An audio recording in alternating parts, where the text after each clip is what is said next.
Hello friends, welcome to Ayushman classes. तो देखिए, सबसे पहले मैं उन सभी कैंडिडेट्स को बधाई देना चाहता हूं जिन्होंने जीआईसी प्री परीक्षा पास की। हमारे इंस्टीट्यूट से भी अभी तक जो रिपोर्ट है उसके आधार पर लगभग 10 से ज़्यादा कैंडिडेट्स ने, लगभग वर्ड मैं इसलिए इस्तेमाल कर रहा हूं कि 10 कैंडिडेट्स ने तो रिपोर्ट कर दिया है और भी बहुत सारे कैंडिडेट हैं जो अभी तक रिपोर्ट नहीं किए हैं। तो इन परीक्षार्थियों ने परीक्षा पास की, तो उन सभी लोगों को जो बधाई। और अब आप लोग जो जीआईसी मेंस की परीक्षा की तैयारी में लग गए हैं, आप लोगों का बहुत सारा मैसेज भी आ रहा था कि सर जीआईसी मेंस परीक्षा के बारे में कुछ गाइड करिए, कुछ गाइडलाइन बताइए। तो आज उसी संदर्भ में ये वीडियो मैं जो है लेके आया हूँ, उसके संदर्भ में उसमें से संबंधित चीजें हम लोग बात करेंगे आज, ठीक है। तो सबसे पहले मैं आपको बताना ये चाहता हूँ कि कितनी वैकेंसीज हैं आपके सब्जेक्ट में, मैथमेटिक्स में कितनी वैकेंसीज हैं, क्योंकि बहुत जानना जरूरी है कि कितने लोगों से आपका फाइट है, ठीक है। तो अगर हम लोग मेल ब्रांच की अगर बात करें तो मेल ब्रांच में मैथ्स के लिए टोटल 132 पोस्ट हैं, जिसमें से 53 जनरल कास्ट के लिए, ईडब्ल्यूएस के लिए 13 है, ओबीसी के लिए 36 है, एससी के लिए 28 है, एसटी के लिए 2 है। तो ये मेल ब्रांच की बात हो गई, ठीक है। इसके बाद अगर हम लोग फीमेल ब्रांच की अगर बात कर लें तो यहाँ पे मैथमेटिक्स में टोटल 137 पोस्ट हैं। इसका मतलब ये हो गया कि मेल ब्रांच से ज्यादा जो पोस्ट हैं वो किस में है, फीमेल ब्रांच में है, ठीक है। अगर इसमें हम लोग जनरल की बात करें तो 55 जो पोस्ट हैं वो जनरल कैंडिडेट्स के लिए हैं, 14 ईडब्ल्यूएस के लिए, 37 ओबीसी के लिए है, 29 एससी के लिए है और एसटी के लिए टोटल 2 पोस्ट है। तो इसका मतलब ये हो गया कि अच्छी खासी वैकेंसीज हैं और आपके लिए बहुत सुनहरा मौका है कि अगर आप जो भी बचा हुआ समय है, अगर उसमें आप जम के तैयारी कर लें, अच्छे से एकदम एकदम टू द पॉइंट तैयारी कर लें, सही दिशा में तैयारी कर लें, अच्छी किताबों का चयन कर लें और आपकी स्ट्रेटजी बहुत अच्छी हो, तो परीक्षा पास करने में कोई दिक्कत वाली बात नहीं है, ठीक है। मैं आपको बता दूं कि जैसा कि आयोग ने बताया कि टोटल 13 गुना कैंडिडेट्स को क्वालिफाई करवाना था प्री परीक्षा में, बट कुछ सब्जेक्ट्स में 13 गुना कैंडिडेट्स भी पास नहीं हो पाए। इसका मतलब प्री परीक्षा का जो पेपर था उसका लेवल काफी अच्छा था और उसमें 40 क्वेश्चंस आपके जनरल नॉलेज से पूछे गए थे, 80 क्वेश्चन आपके सब्जेक्ट से पूछे गए थे। तो प्री परीक्षा आपने दिया, उसमें क्वेश्चन का नेचर जो था वो ऑब्जेक्टिव नेचर था। अब जो एग्जाम होने वाला है मेंस परीक्षा, उसमें पेपर का नेचर सब्जेक्टिव होने वाला है, ठीक है। तो आइए देखते हैं कि किस तरीके की प्लानिंग होने वाली है, कि कौन सी चीजें आपसे पूछी जाने वाली, उसके बारे में थोड़ा वन बाय वन करके चर्चा करेंगे, ठीक है। तो देखिए, यहाँ पे मैंने ओपन करके रखा हुआ है कि हमारी मुख्य परीक्षा जो है, मुख्य परीक्षा के लिए योजना क्या है, मुख्य परीक्षा में क्या क्या चीजें आने वाली हैं, ठीक है। एक मिनट, जरा कलर चेंज कर लेता हूँ। मुख्य परीक्षा में क्या क्या होने वाला है, तो सबसे पहले अगर हम लोग बात करें तो जिसका फर्स्ट पेपर है वो क्या होने वाला, सामान्य हिंदी एवं निबंध, ठीक है ना। इसका समय कितना होने वाला, 2 घंटा होने वाला और इसका पूर्णांक कितना है, 100 अंक है। मतलब जो 100 नंबर का जो पेपर होगा वो 2 घंटे का होगा। उसमें आपसे हिंदी पूछी जाएगी, ठीक है, और उसमें निबंध पूछा, सामान्य हिंदी और निबंध होगा। जो आपका द्वितीय प्रश्न पत्र होगा वो वैकल्पिक विषय का होगा, ठीक है, और उसको 3 घंटे का होगा और उसका पूर्णांक कितना होगा, 300 अंक का होगा। इसका मतलब 2 पेपर आपके होंगे। पहला पेपर जो है हिंदी का होगा और दूसरा पेपर आपके विषय मतलब मैथमेटिक्स का होगा, ठीक है। अब हम लोग हिंदी के सिलेबस की चर्चा कर लेते हैं कि हिंदी में आपसे क्या पूछा जाएगा, ठीक है। तो सबसे पहले हिंदी में जो प्रथम खंड होगा उसमें जो है आपसे व्याकरण से संबंधित चीजें पूछी जाएंगी। जैसे क्या क्या पूछा जाएगा, अपठित गद्यांश का संक्षेपण, उससे संबंधित प्रश्न, रेखांकित अंशों की व्याख्या एवं उसका उपयुक्त शीर्षक, अनेकार्थी शब्द मतलब पर्यायवाची शब्द, विलोम शब्द, है ना, तत्सम तद्भव और विदेशी शब्द, वर्तनी, ठीक है, अर्थबोध, शब्द रूप, संधि, समास, क्रियाएं, हिंदी वर्णमाला, विराम चिन्ह, शब्द रचना, वाक्य रचना, अर्थ, मुहारे एवं लोकोक्तियां, उत्तर प्रदेश की मुख्य बोलियां तथा हिंदी भाषा के प्रयोग में होने वाली अशुद्धियां, ठीक है। ये टोटल व्याकरण से संबंधित है। इससे 50 प्रश्न आपके एग्जाम में आने वाले हैं।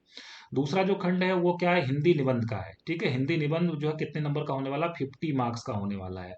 अब इसमें देखिए क्या लिखा गया, इसके अंतर्गत एक खंड होगा, इस खंड से एक निबंध लिखना होगा। इस निबंध का अधिकतम विस्तार सीमा 1000 शब्द का होगा, ठीक है। मतलब इसमें आपको जो है कुछ शीर्षक दिए गए होंगे, उसमें से किसी एक पे क्या लिखना होगा, आपको निबंध लिखना होगा। निबंध के क्षेत्र जो है निम्नलिखित होंगे, साहित्य एवं संस्कृति, राष्ट्रीय विकास योजनाएं, राष्ट्रीय अंतर्राष्ट्रीय सामयिक सामयिक सामाजिक समस्याएं अवलिक निदान, विज्ञान तथा पर्यावरण, प्राकृतिक आपदाएं तथा उनके निवारण और कृषि, उद्योग एवं व्यापार, ठीक है। तो ये बात हो गया हिंदी का। अब देखिए, हिंदी की तैयारी के लिए आप जो कोई भी व्याकरण की एक किताब आप ले सकते हैं। जैसे आदित्य पब्लिकेशन की भी एक किताब आती है, उसको आप ले सकते हैं। और भी आप जो है अगर अमेजन पर सर्च करेंगे तो आर ओ से संबंधित या प्रीवियस ईयर से जो भी व्याकरण में जिसमें पूछा जाता है, जैसे टेट सी टेट से संबंधित भी किताबें आप ले सकते हैं। जहां आपको देखना कि ये सिलेबस जहां पे पूछा जाता है उससे संबंधित आप कोई एक किताब चूज कर लीजिए, उससे आप व्याकरण की तैयारी करिए। दूसरा हिंदी निबंध, तो इसमें से आप एक दो विषय, कम से कम 2 विषय आप अच्छे से तैयार कर लीजिए, उस पे एक निबंध बढ़िया सा 1 2 3 4 निबंध लिख के आप श्योर हो जाइए। इसमें बहुत ज़्यादा समय आपको लगाने की ज़रूरत नहीं है। हिंदी अगर आपकी भाषा है, निश्चित रूप से इंटरमीडिएट तक आपने हिंदी जरूर पढ़ा होगा, तो अगर आपने पढ़ा है तो बहुत सारी चीज़ें आप व्याकरण के कर लेंगे, थोड़ी सी और तैयारी दे देंगे तो इसमें आप अच्छे मार्क्स निकाल सकते हैं। ठीक है, अब बात कर लेते हैं कि वैकल्पिक विषय का जो मेन है, जो कि 300 नंबर का है। 100 मार्क्स तो आपके हिंदी से आने वाले हैं, और जो 300 नंबर का जो पेपर होने वाला है वो मैथमेटिक्स का है। और सबसे बड़ी बात है कि लिखित परीक्षा होने वाली है ना। एमएससी वगैरह के बाद आपने अभी तक जो भी कम्पिटिटिव एग्जाम दिया होगा उसमें जनरली आप ऑब्जेक्टिव क्वेश्चन डील किए होंगे। अब की बार जो एग्जाम होने वाला है वो सब्जेक्टिव होने वाला है, और मेरे हिसाब से ये फर्स्ट टाइम होगा जब जब आपका यूपीएससी जो है आपको ये करवा रहा है चीजें। ठीक है, मतलब जो लिखित परीक्षा करवा रहा है। अदरवाइज ऑब्जेक्टिव क्वेश्चन के पेपर के आधार पे ही और इंटरव्यू के आधार पर, ये सब चीज़ों के आधार पर चयन हो जाता था। ठीक है, चलिए उसमें भी कोई दिक्कत वाली बात नहीं। सबसे पहले आप विषय को समझिए अच्छे से, सिलेबस को अच्छे से समझिए, तो आप उसके बाद प्लानिंग बनाइए अपना। तो वैकल्पिक विषयों में कहा गया, वैकल्पिक विषयों के प्रश्न पत्र की रचना हेतु प्रश्न पत्रों के स्वरूप एवं अंकों का विभाजन निम्नवत है। कुल प्रश्नों की संख्या 20 होगी। बहुत ध्यान से समझिएगा, इसमें टोटल 20 क्वेश्चन आने वाले हैं। इस पेपर जो मैथमेटिक्स का क्वेश्चन पेपर आएगा उसमें टोटल 20 क्वेश्चन होंगे, और सभी प्रश्न अनिवार्य होंगे। सभी प्रश्न अनिवार्य होंगे का मतलब एवरी क्वेश्चन इज कंपलसरी। ठीक है, सभी प्रश्न खंडों में विभाजित होंगे। इसका मतलब ध्यान रखिएगा, इसका मतलब ये हो गया कि एक क्वेश्चन अगर जैसे उन्होंने 15 नंबर का क्वेश्चन पूछा, तो उसमें वो एक क्वेश्चन नहीं पूछने वाले हैं ना, उसमें जो वो टोटल और भी प्रश्न पूछ, ABCD करके भी प्रश्न पूछ सकते हैं। सभी प्रश्न खंडों में विभाजित होंगे। ठीक है ना, मतलब जैसे देखिए खंड अ की अगर बात करें, खंड अ के अंतर्गत 5 प्रश्न आएंगे। सामान्य उत्तरी उत्तरों की शब्द सीमा 250 एवं प्रत्येक प्रश्न 25 अंक का होगा। अब सोचिए मैथमेटिक्स में 25 नंबर का कौन सा प्रश्न बन सकता है, तो कोई एक प्रश्न ऐसा नहीं होगा जो 25 नंबर का होगा। इसका मतलब ये हो गया कि 25 मार्क्स का अगर क्वेश्चन आपसे पूछा जाएगा तो उसमें ABCD करके बहुत सारे सेक्शंस आपको दिए जाएंगे। मतलब एक से ज्यादा, एक ही प्रश्न में ABCD करके और भी प्रश्न आपसे, छोटे छोटे प्रश्न उसमें पूछे जाएंगे।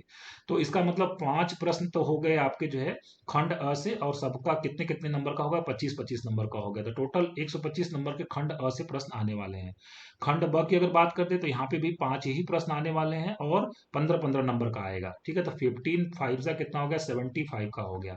और अगर हम लोग खंड स की अगर बात करें तो यहाँ पे 10 प्रश्न अति लघु उत्तरीय आएंगे। अब देखिए अति लघु उत्तरीय होगा तो इसका मतलब यह है कि इसमें एक प्रश्न से भी काम चल सकता है, या हो सकता है इसमें ऑप्शन ABCD, मतलब इसमें और भी प्रश्न आपसे पूछ सकते हैं। और प्रत्येक प्रश्न कितने नंबर का होगा, 10 नंबर का होगा। तो यहाँ पर 10 इंटू 10, तो ये कितने का हो गया, 100 का होगा। तो 125 और 75, 200, 200 और 100 कितना हो गया, तो 300। तो ये बात होगी कि इस तरीके से आपका मैथमेटिक्स का जो सिलेबस है वो इसमें इतने नंबर ऑफ क्वेश्चंस आने वाले हैं। अब बात कर लेते हैं कि सबसे पहले कैसे तैयारी अब स्टार्ट करेंगे, इसकी कहाँ से तैयारी स्टार्ट करें। तो सबसे पहला काम ये करना है कि आपको जो GIC लेक्चरर का मैथमेटिक्स का सिलेबस है उसको आप उसकी प्रिंट निकाल लीजिए, उसको अपने दीवार पे आप चिपका लीजिए। आप जहाँ पे स्टडी करते हैं अपने टेबल पे आप रख लीजिए। सबसे पहले उस सिलेबस को आप बहुत ध्यान से पढ़िए, है ना। एक एक शब्द को, एक एक चीज को, एक एक वर्ड को आपको बहुत अच्छे से पढ़ना है, समझना है। उसके बाद देखिए, अब उसमें अगर आप देखेंगे तो जैसे अगर मोटी मोटी अगर मैं बात करूँ तो इंटरमीडिएट का पूरा पोर्शन है। ठीक है ना, इंटरमीडिएट जैसे कैलकुलस हो गया, कोऑर्डिनेट हो गया, अलजेब्रा हो गया, ट्रिग्नोमेट्री हो गया, वेक्टर 3D, ये सब चीजें हो गई। इसके बाद अगर ग्रेजुएशन की अगर हम बात करें तो ग्रेजुएशन जो मोटी मोटी अगर हम लोग बात करें तो वहां पे आपको ग्रुप थ्योरी आने वाला है ना। वहां से आपसे क्या पूछा जाएगा, आपसे ग्रुप थ्योरी जो मेजर पोर्शन है, ग्रुप थ्योरी आपसे आने वाला है। लीनियर अलजेब्रा आपका आने वाला है। ठीक है ना, और जो पहले जो है इंटरमीडिएट में जो स्टैटिक्स और डायनामिक्स पढ़ाया जाता था, गति विज्ञान, स्थिति विज्ञान, वहां से भी आपके प्रश्न आने वाले हैं। स्पीयर, कोन और सिलेंडर, वहां से भी प्रश्न आने वाले हैं। वेक्टर कैलकुलस है, वहां से प्रश्न आने वाला है। तो ये जो पोर्शन है आपका, ये ग्रेजुएशन का पोर्शन है। तो आप मान के चलिए 60-40 का रेशियो हो सकता है। टोटल 60-40 या 70-30 का रेशियो हो सकता है।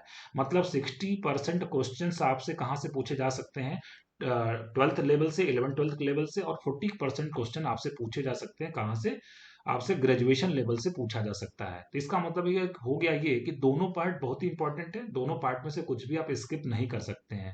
और सबसे बड़ी बात है कि इसी के आधार पर, अब इसके बाद तो कोई इंटरव्यू इसमें होना नहीं है, इसी के आधार पर आपका चयन होने वाला है। तो इसका मतलब जो कैंडिडेट मैक्सिमम मार्क्स ले आएगा, ज्यादा से ज्यादा नंबर ले आएगा, उसका चयन सुनिश्चित हो जाएगा। तो इसमें इसमें आप ये नहीं कर सकते कि सर केवल इंटरमीडिएट का पढ़ ले तो हो जाएगा, या सिर्फ ग्रेजुएशन का पढ़ ले तो हो जाएगा, ऐसा बिल्कुल नहीं होगा।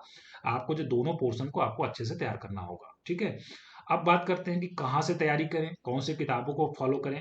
देखिए सबसे पहले इंटरमीडिएट की अगर हम लोग बात कर लें, अगर आपके पास जो जो पहले जो है लगभग 2000 के आसपास जो पहले जो है यूपी बोर्ड में 6 किताबें चलती थी, उस अगर आपको मिल जाए तो बहुत बेस्ट है, उससे वो आप करिए।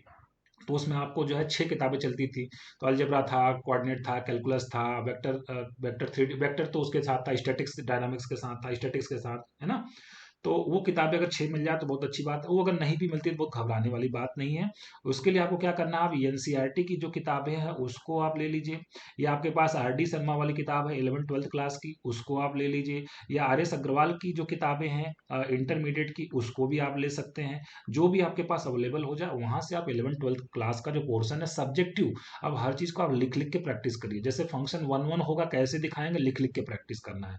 फंक्शन ऑन टू होगा कैसे दिखाएंगे, इसकी लिख लिख के प्रैक्टिस करना है ना। तो जो भी चीज करिए आप लिख लिख के उसकी प्रैक्टिस करें, क्योंकि अब ऑब्जेक्टिव क्वेश्चन का जमाना गया, अब आपको लिख के क्वेश्चन को करना है। जहां तक बात है स्टैटिक्स डायनामिक्स की, वो तो कंपलसरी है, आपको वो किताबें आपको लेनी पड़ेगी। मतलब जो प्रीवियस में चलता था, आप चाहे तो उसका मेरे टेलीग्राम ग्रुप में अगर आप जुड़ जाइए, है ना, आयुष्मान क्लासेस टेलीग्राम ग्रुप आप जो है सर्च करिए, ठीक है। तो वहां पे मैं आपको जो है स्टैटिक्स डायनामिक्स की किताबें वहां पे अवेलेबल है हमारे ग्रुप में, ठीक है। तो वहां से आप स्टैटिक्स डायनामिक्स जो पहले इंटरमीडिएट में चलती थी उसको आप पढ़ लीजिए। बहुत लिमिटेड वहां पे सिलेबस है, बहुत ज्यादा बातें नहीं पढ़नी है, वो थोड़ा सा ही है सिलेबस स्टैटिक्स डायनामिक्स का, लेकिन उससे अच्छे खासे क्वेश्चन आपको मिल सकते हैं। जहां तक इंटरमीडिएट का मैंने बता ही दिया आपको कि एनसीईआरटी कर लीजिए, या आर डी शर्मा कर लीजिए, या आर एस अग्रवाल, जो भी किताब आपके पास अवेलेबल हो उसको अच्छे से आप कर लीजिए, ठीक है। बेटर होगा कि अगर यूपी बोर्ड की किताबें मिल जाए, या R D Sharma R S Agarwal कर लीजिए। तो उसमें से कोई जो भी आपको सुटेबल हो वो आप कर लीजिए, लेकिन सिलेबस के अकॉर्डिंग करिएगा, सिलेबस को देखते रहे, कोई चीज उसमें छूटे ना, ठीक है। इसके बाद अगर हम लोग बात कर लें कि जैसे लीनियर जेब्रा है, लीनियर जेब्रा हो गया, और आपका ग्रुप थ्योरी वगैरह हो गया, ठीक है ना।